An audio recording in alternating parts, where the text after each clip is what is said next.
사도신경으로 우리의 신앙을 고백하며 새벽 예배 하나님께 올려드리겠습니다. 전능하사 천지를 만드신 하나님 아버지를 내가 믿사오며 그 외아들 우리 주 예수 그리스도를 믿사오니 이는 성령으로 잉태하사 동정녀 마리아에게 나시고 본디오 빌라도에게 고난을 받으사 십자가에 못 박혀 죽으시고 장사한 지 사흘 만에 죽은 자 가운데서 다시 살아나시며 하늘에 오르사 전능하신 하나님 우편에 앉아 계시다가 저리로서 산자와 죽은 자를 심판하러 오시리라. 성령을 믿사오며 거룩한 공회와 성도가 서로 교통하는 것과 죄를 사하여 주시는 것과 몸이 다시 사는 것과 영원히 사는 것을 믿사옵나이다. 아멘.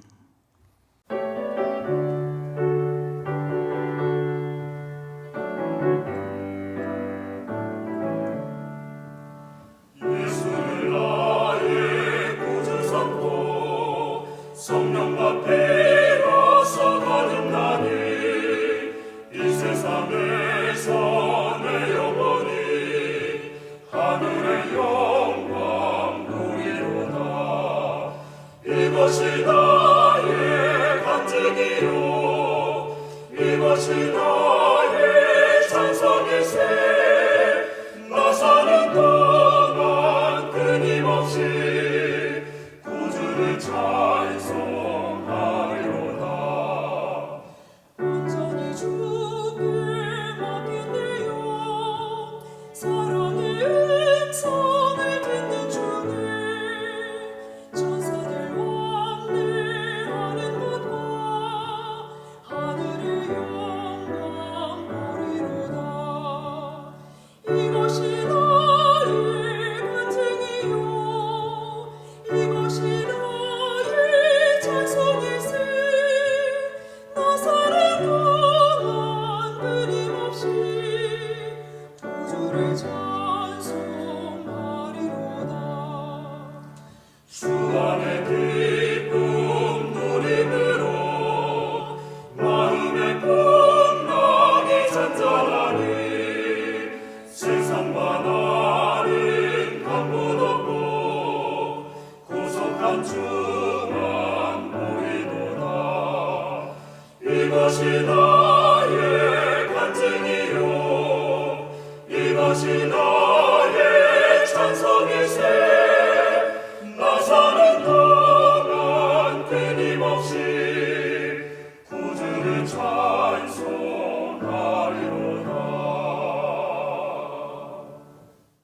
이 시간 우리에게 주시는 하나님의 말씀은 사무엘하 12장 15절부터 25절까지의 말씀입니다. 나단이 자기 집으로 돌아가니라. 우리아의 아내가 다윗에게 낳은 아이를 여호와께서 치심에 심히 앓은지라. 다윗이 그 아이를 위하여 하나님께 간구하되 다윗이 금식하고 안에 들어가서 밤새도록 땅에 엎드렸으니 그 집의 늙은 자들이 그 곁에 서서 다윗을 땅에서 일으키려 하되 왕이 듣지 아니하고 그들과 더불어 먹지도 아니하더라. 이래 만에 그 아이가 죽으니라. 그러나 다윗의 신하들이 아이가 죽은 것을 왕에게 아뢰기를 두려워하니 이는 그들이 말하기를 아이가 살았을 때에 우리가 그에게 말하여도 왕이 그 말을 듣지 아니하셨나니 어떻게 그 아이가 죽은 것을 그에게 아뢰 수 있으랴. 왕이 상심하시리로다 함이라. 다윗이 그의 신하들이 서로 수군거리는 것을 보고 그 아이가 죽은 줄을 다윗이 깨닫고 그의 신하들에게 묻되 아이가 죽었느냐 하니 대답하되 죽었나이다 하는지라. 다윗이 땅에서 일어나 몸을 씻고 기름을 바르고 의복을 갈아입고 여호와의 전에 들어가서 경배하고 왕궁으로 돌아와 명령하여 음식을 그 앞에 차리게 하고 먹은지라.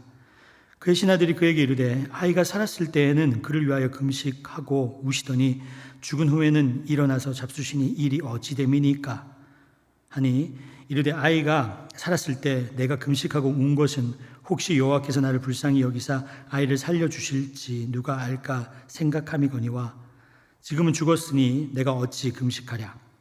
내가 다시 돌아오게 할 수 있느냐. 나는 그에게로 가려니와 그는 내게로 돌아오지 아니하리라 하니라. 다윗이 그의 아내 밧세바를 위로하고 그에게 돌아가 그와 동침하였더니 그가 아들을 낳음에 그의 이름이 솔로몬이라 하니라. 여호와께서 그를 사랑하사 선지자 나단을 보내 그의 이름을 여디디아라고 하시니 이는 여호와께서 사랑하셨기 때문이더라. 아멘. 우리 함께 기도하겠습니다. 하나님, 인생은 방황이고 주님은 길이십니다.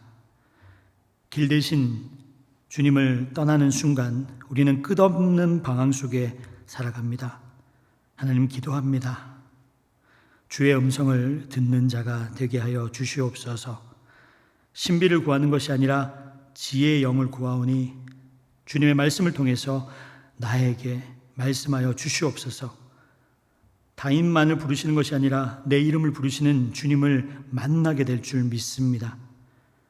주님의 말씀을 듣고 죄가 깨달아질 때 회개하는 기회를 놓치지 않게 하시고 회개를 미루지 않는 우리가 되게 하여 주시옵소서. 그 회개를 통해 하나님이 원하시는 자리로 다시 빚어지는, 그리고 세움을 받는 하나님의 사람이 되게 하여 주시옵소서. 그리하여 나만 세워지는 것이 아니요 다른 이도 세우는 하나님의 축복 가운데 있는 우리가 되게 하여 주시옵소서. 예수님의 이름으로 기도드립니다. 아멘. 할렐루야. 반갑습니다, 여러분. 오늘은 가장 소중한 예배라는 제목으로 하나님의 말씀을 전하도록 하겠습니다. 오늘 본문은 다윗이 간음한 후에 낳았던 아기를 하나님이 쳐서 죽이게 하십니다. 그것 때문에 다윗은 회개의 기도를 드립니다. 그래서 두 번째 얻은 아들이 솔로몬이죠. 그에게 하나님이 사랑하신다는 뜻의 여디디아라는 이름을 줘서 다윗의 왕위를 계승하는 이야기가 오늘 내용의 주된 이야기입니다. 하나님은 다윗의 인생의 여정에서 여러 가지 예배를 가르쳐 주셨습니다. 오늘은 다윗 생애의 마지막으로 가르쳐 준 그 예배, 그리고 가장 소중한 그 예배에 대한 이야기입니다. 다윗은 누구보다도 고난을 참 많이 겪은 사람입니다. 그럼에도 불구하고 믿음을 지키면서 그리고 하나님의 영광을 드러내려고 애를 쓰던 사람이라는 것을 우리도 잘 알고 있습니다. 사무엘하 11장과 12장의 본문을 읽으면서 우리는 깨닫는 것이 있습니다. 그것이 뭐냐면 믿음을 자랑하지 말라라는 겁니다. 우리의 믿음은 자랑할 것이 안 된다는 겁니다. 여러분, 함부로 믿음을 자랑하지 마십시오. 선줄로 생각하는 자는 넘어질까 조심하라, 이렇게 말씀하셨습니다. 다윗이 범죄한 사건은 어렸을 때 지은 것이 아닙니다. 고난을 다 통과하고 그리고 30대가 지나서 전쟁의 승리를 다 겪고 그렇게 많은 하나님의 도우심과 은혜를 체험하는 중년의 나이 때 겪었다는 거예요. 믿음이 꽤 자랐는데도 불구하고 아주 철저하게 넘어지게 됩니다. 옆에 분에게 이렇게 얘기하십시오. 믿음을 자랑하지 마십시오. 네, 믿음을 자랑하지 마십시오. 우리가 쌓는 믿음은 하루아침에 무너질 수 있습니다. 여러분, 믿음의 3대, 4대 자랑하시죠? 이거 자랑할 거 못 됩니다. 죄 앞에 다 똑같습니다. 하루아침에 모든 사람이 죄로 무너질 수 있습니다. 사무엘하 12장 15절에서 17절을 보면 하나님이 아이를 치는 장면이 나옵니다. 간음에서 얻은 아이를 여호와께서 치셨습니다. 여러분 부모로서 경험해 보셨지만은 자식이 아프면은 가장 아픈 사람이 누굽니까? 여러분? 네, 부모죠. 저도 이런 경험을 잘 알고 있습니다. 왜냐하면 저도 부모이니까요. 저희 아이가 4살 때 갑자기 열이 났어요. 원인 모르는 열이 났습니다. 병원에 긴급하게 가게 되었습니다. 열이 막 펄펄 끓고 있는 그 아이를 보면서 기도를 드렸어요. 살려주십시오. 살려주십시오. 근데 그 아이의 열이 낫지 않으면서 제 기도의 제목이 바뀝니다. 이 아이가 아픈 것은 주님 다 제 죄 때문입니다. 주님 살려주십시오. 살려주십시오. 그렇게 죄를 토할 수밖에 없었습니다. 하나님 제발 살려달라고. 자식이 아프면 부모는 더 아프다. 저는 아이가 아플 때 제가 아프다는 경험을 하고 다윗의 이야기를 보면서 한 가지 사실을 알게 되었습니다. 오늘 읽었던 사무엘하 12장 15절을 다시 한번 읽어봅니다. 나단이 자기 집으로 돌아가니라. 우리아의 아내가 다윗에게 낳은 아이를 여호와께서 치심에 심히 앓는지라. 누가 치셨습니까?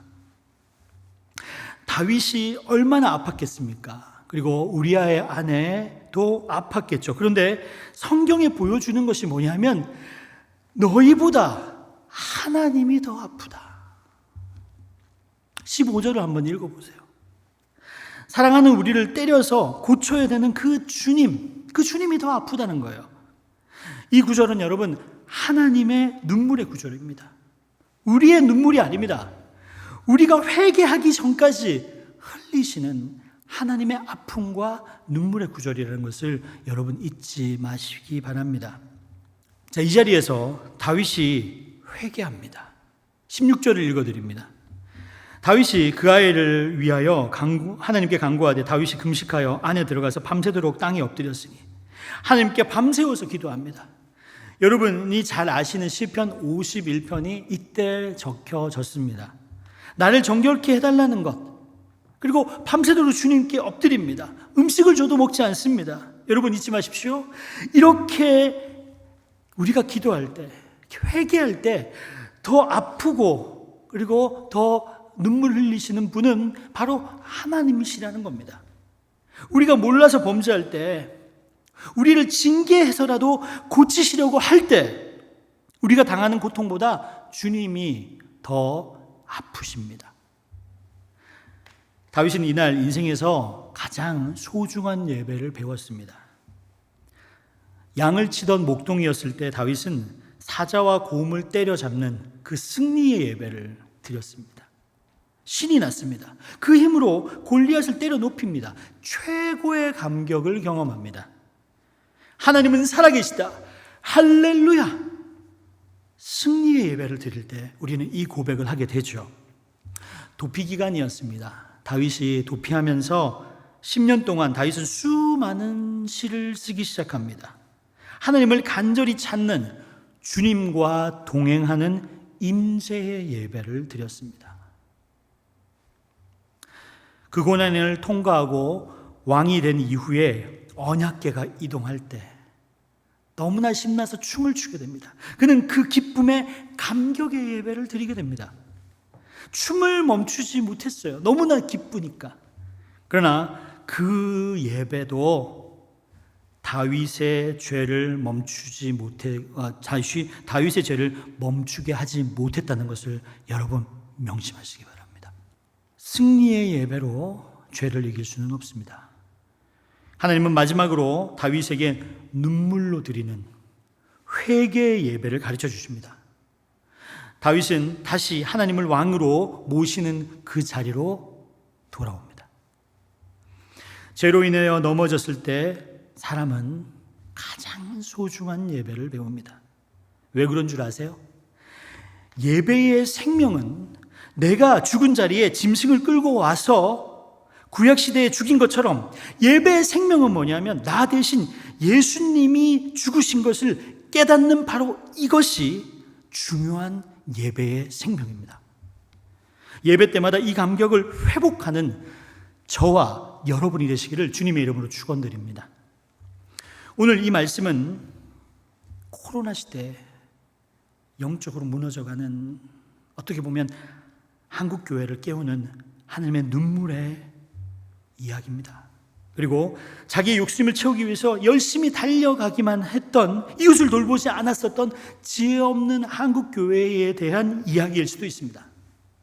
또한 교회에서는 집사님이요 그리고 권사님으로 아주 천사처럼 행동하지만 집에 있으면 자녀를 들들 볶는 욕심에 가득 찬 이중적인 삶을 사는 성도들을 향한 주님의 눈물이라는 것을 여러분 깨달으시기 바랍니다. 하나님은 저희에게 물어보십니다. 너는 회개의 예배를 가지고 있느냐? 너는 눈물의 예배를 가진 적이 언제냐? 너의 죄를 다 토하는 예배를 가진 적이 있느냐? 오늘 내가 너에게 가리라. 나단을 보내신 것처럼 주님이 우리의 가슴에 오시는 예배를 드리는 여러분이 되시기를 주님의 이름으로 간절히 바랍니다. 여러분, 이 눈물을 가진 자, 회개의 눈물을 가진 자, 겉으로 눈물을 흘리는 것이 아니라 가슴에 눈물을 흘릴 수 있는 그리스도인은요, 정말 행복한 그리스도인이에요. 목사가 되면서 하나님께 드린 소원이 있습니다. 그게 뭐냐면, 주님, 눈물을 잊지 않게 해주십시오. 이걸 다시 얘기하면 애통하는 복을 주십시오. 내 죄에 대해서 애통하는 복, 애통하는 자가 주님께서는 복이 있다고 말씀하셨습니다. 여러분, 눈물의 예배, 애통하는 것은 평생의 복입니다. 내 속사람이 우는 예배를 가진 사람은 평생의 축복을 가진 사람입니다. 나를 못 내려놔서, 내 자존심을 못 내려놔서 눈물을 흘리지 못하고 공고하고 옹고한 삶을 살아가는 사람만큼 불행한 사람은 없어요. 평생에 주님께 애통하는 사람은 복이 있다는 것을 여러분 아시기 바랍니다. 그 관점에서 사무엘하 12장 15절을 읽어보면 놀라운 것이 보입니다. 제가 읽어드립니다. 나단이 자기 집으로 돌아가니라. 우리아의 아내가 다윗에게 낳은 아이를 여호와께서 치심에 심히 앓는지라. 여기까지 여러분 밧세바를 우리아의 아내로 소개했잖아요. 근데 회개하고 난 다음 24절부터 밧세바의 수식어가 바뀝니다. 한번 읽어볼게요. 다윗이 그의 아내 밧세바를 위하여 그에게 돌아가. 우리아의 아내란 말씀은 더 이상 쓰지 않으시고 하나님은 회개하는 자에게 새 이름을 주셨습니다. 회개하는 자를 새롭게 하셨습니다. 그리고 그 여인의 이름은 1000년 뒤에 예수님의 족보에 등장합니다. 근데요, 그때 뭐라고 적혀 있는지 보면 저도 되게 이게 열망을 가지면서 책을 탁 폈어요. 마태복음 1장 6절을 그 족보를 딱 펴는 순간 이렇게 적혀 있습니다. 마태복음 1장 6절, 이새는 다윗의 왕을 낳으리니 다윗은 우리아의 아내에게서 솔로몬을 낳고. 여러분, 회개를 했는데 새 이름을 받았어요. 근데 족보의 이름을 다시 보니까 우리아의 아내라고 적혀 있는 거예요. 하나님, 이제 새로운 이름을 받았지 않습니까? 근데 왜 마태복음에는 이렇게 적혀 있습니까? 이렇게 기도하는 마음으로 물어봤더니 제가 보이는 거예요. 그게 뭐냐면 우리의 아내로 적어놓은 이유는 하나님께서 혹시 우리에게 하시는 말씀이 될 수 있다는 겁니다. 하나님께서는 죄를 그렇게 싫어한다는 거예요. 1000만 년 싫어하는 것, 영원히 싫어하는 것은 죄다라는 겁니다. 회개하면서 새 이름을 받았고 그리고 용서를 받았는데 더 죄를 짓는다. 계속 죄를 짓는 우리의 모습을 보여주는 겁니다. 우리아의 아내라는 말이. 여러분, 신앙은 죄와 싸우는 것입니다. 여러분, 애통하는 예배, 회개하는 예배를 통해서 늘 새로운 삶을 살아야 된다. 믿음을 자랑하지 말고, 한 번 믿었다고, 회개했다고 그것을 자랑하지 말고 늘 새로운 삶을 살아야 한다. 여러분, 늘 새로운 삶을 사는 여러분이 되시기를 주님의 이름으로 축원드립니다. 이제 오늘 예배를 마무리합니다. 다윗은 회개하면서 시편 51편을 지었습니다. 여러분, 시편 51편을 읽으면서 늘 새로운 삶, 늘 하나님께 회개하는 삶을 살아. 우리아의 아내가 아니라 다윗의 아내, 즉 새 이름을 받는 여러분의 삶을 사는 여러분이 되시기를 주님의 이름으로 축원드립니다. 제가 시편 51편을 읽습니다. 하나님, 주님의 한결같은 사랑으로 내게 자비를 베풀어 주십시오. 주님의 크신 긍휼을 베푸시어 내 반역죄를 없애 주십시오. 내 죄악을 말끔히 씻어 주시고 내 죄를 깨끗이 없애 주십시오. 나의 반역을 내가 잘 알고 있으며 내가 지은 죄가 언제나 나를 고발합니다. 주님께만, 오직 주님께만 나는 죄를 지었습니다. 주님의 눈앞에서 내가 악한 짓을 저질렀으니 주님의 판결은 옳으시며 주님의 심판은 정당합니다. 실로 나는 죄 중에 태어났고 어머니의 태 속에 있을 때부터 죄인이었습니다. 마음속에 진실을 기뻐하시는 주님, 제 마음 깊은 곳에 주님의 지혜를 가르쳐 주셨습니다. 우슬초로 나를 정결케 해 주십시오. 내가 깨끗하게 될 것입니다. 나를 씻어 주십시오.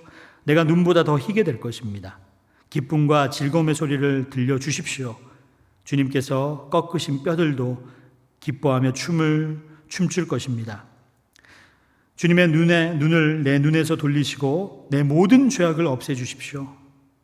하나님, 내 속에 깨끗한 마음을 창조하여 주시고 내 속을 견고한 심령으로 새롭게 하여 주옵소서.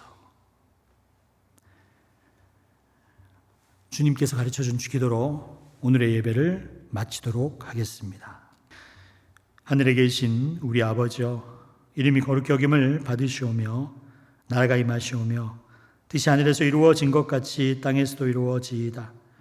오늘 우리에게 일용할 양식을 주시옵고 우리가 우리에게 죄진 자를 사하여 준 것 같이 우리 죄를 사하여 주시옵고 우리를 시험에 들게 하지 마시옵고 다만 악에서 구하시옵소서. 나라와 권세와 영광이 아버지께 영원히 있사옵나이다. 아멘.